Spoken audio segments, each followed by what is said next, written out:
အာဆီယံအဖွဲ့ဝင်နိုင်ငံတွေအနေနဲ့ ရခိုင်ပြည်နယ်ပြဿနာကို ဘာသာရေး လူမျိုးရေးထက် လူသားချင်းစာနာမှုအမြင်နဲ့ ချဉ်းကပ်သင့်ကြောင်း မြန်မာ့အရေးလေ့လာသူတွေက သုံးသပ်ပြောဆိုနေကြပါတယ်။ ရခိုင်အရေးနဲ့ပတ်သက်လို့ နိုင်ငံတကာရဲ့ ပြစ်တင်ဝေဖန်မှုတွေကို ဖြေရှင်းဖို့ ဒေါ်အောင်ဆန်းစုကြည်က ဒီဇင်ဘာလ ရက် တနင်္လာနေ့ ဒီကနေ့မှာပဲ အာဆီယံနိုင်ငံခြားရေးဝန်ကြီးများ အထူးအစည်းအဝေးကို ဖိတ်ကြားထားတဲ့အပေါ်မှာ အခုလို တိုက်တွန်းနေကြတာဖြစ်ပါတယ်။ အကြောင်းစုံကို ဆက်သွယ်စုံစမ်းထားတဲ့ ကိုဉာဏ်ဝင်းအောင်က ပြောပြပါမယ်။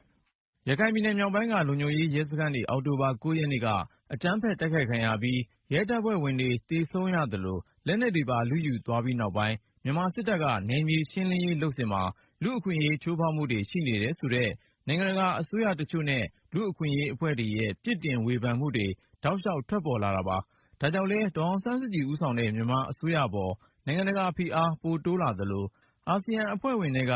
မွတ်ဆလင်အများစုနေထိုင်ရာ မလေးရှားနိုင်ငံက ဝန်ကြီးချုပ်ဆိုရင် ရခိုင်အရေး မြန်မာအစိုးရကိုင်တွယ်ပုံနဲ့ပတ်သက်လို့ ကိုယ်တိုင်လမ်းမပေါ်ထွက် ကန့်ကွက်ဆန္ဒပြတာကိုပါ ကြုံခဲ့ရတာပါ။ ဒီလိုနိုင်ငံတကာရဲ့ဝေဖန်မှုတွေနဲ့ပတ်သက်လို့ ဒီဇင်ဘာလ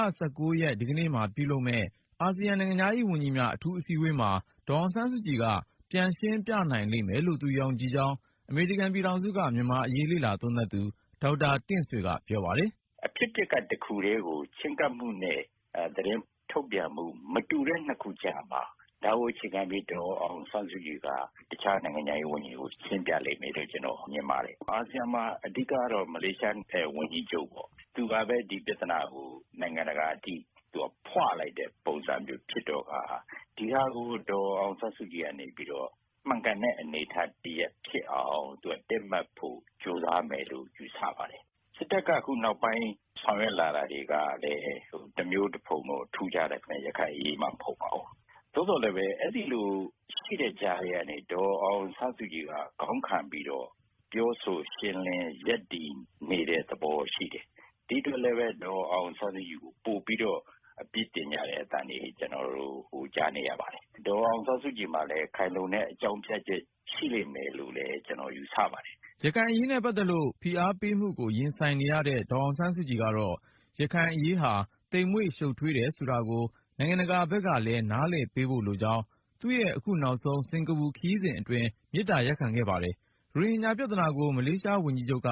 ကွာလာလမ်ပူမှာ ဆန္ဒပြတဲ့နည်းနဲ့ တောင်းဆိုဖိအားပေးခဲ့ပေမယ့် အာဆီယံထဲက မွတ်ဆလင်နိုင်ငံကြီးတခုဖြစ်တဲ့ အင်ဒိုနီးရှားကတော့ ရိုဟင်ဂျာအရေးကို ဘာသာရေးပဋိပက္ခလို့ မရှုမြင်ပဲ လူသားချင်းစာနာမှုဆိုင်ရာကိစ္စအဖြစ်ရှုမြင်ကြောင်း အင်ဒိုနီးရှားနိုင်ငံခြားရေးဝန်ကြီး Retno Marsudi ကပြောကြားခဲ့ပါတယ်။ အခုဖြစ်ပွားနေတဲ့ ရခိုင်ပြည်နယ်က မွတ်ဆလင်အရေးကိစ္စမှာ ဗဟိုအစိုးရနဲ့ ပြည်နယ်အစိုးရကြား သတင်းဖလှယ်မှု အားနည်းတာကြောင့် ပြဿနာတွေပိုတိုးနေကြောင်း အစိုးရက အချိန်မဆွဲပဲ ခိုင်မာတဲ့ရလဒ်တွေ အမြန်ပေါ်ထွက်လာအောင် ကိုင်တွယ်ဖြေရှင်းဖို့လိုတယ်လို့ အမေရိကန်အခြေစိုက် ရိုဟင်ဂျာအသင်းဥက္ကဋ္ဌ ဒေါက်တာဝါကာအူဒင်က တိုက်တွန်းလိုက်ပါတယ်။ "ပြဿနာက မြန်မာအစိုးရ ဗဟိုအစိုးရနဲ့ ရခိုင်ပြည်နယ်အစိုးရ မောင်တော၊ ဘူးသီးတောင်ကအရာရှိတွေက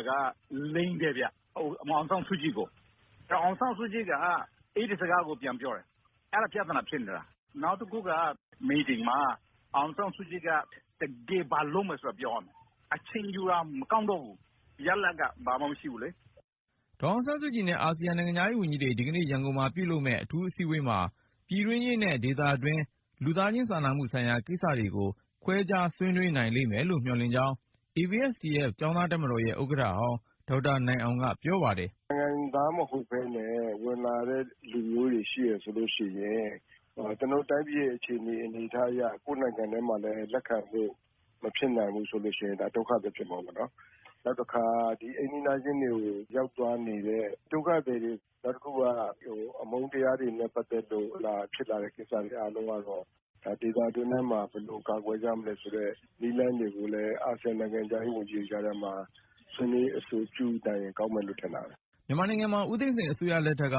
ဒေသတွင်းနိုင်ငံတွေဆီ ထွက်ပြေးခဲ့ကြတဲ့ ရခိုင်ဒေသက ရိုဟင်ဂျာမွတ်ဆလင်တွေ ထောင်နဲ့ချီရှိခဲ့တာမို့ အဲဒီကိစ္စကိုဆွေးနွေးဖို့ ၂၀၁၂ ခုနှစ်မှာ အာဆီယံအလှည့်ကျဥက္ကဋ္ဌဖြစ်တဲ့ ကမ္ဘောဒီးယားနိုင်ငံက အဆိုပြုခဲ့ပေမယ့် ဆွေးနွေးတဲ့အဆင့် မရောက်ခဲ့ပါဘူး။ အခြားနိုင်ငံပြည်တွင်းရေးကို ဝင်ရောက်စွက်ဖက်လေ့မရှိတဲ့ မူဝါဒကို စွဲမြဲကျင့်သုံးလာတဲ့ အာဆီယံနိုင်ငံတွေကြား မြန်မာနိုင်ငံရဲ့ အတိမ်းအစောင်းမခံနိုင်တဲ့ ရခိုင်အရေးကို ဆွေးနွေးကြမှာမို့ ဒါဟာ အာဆီယံနိုင်ငံတွေကြား တခါမှမကြုံဘူးသေးတဲ့ ဆွေးနွေးပွဲလည်းဖြစ်ပါတယ်ခင်ဗျာ။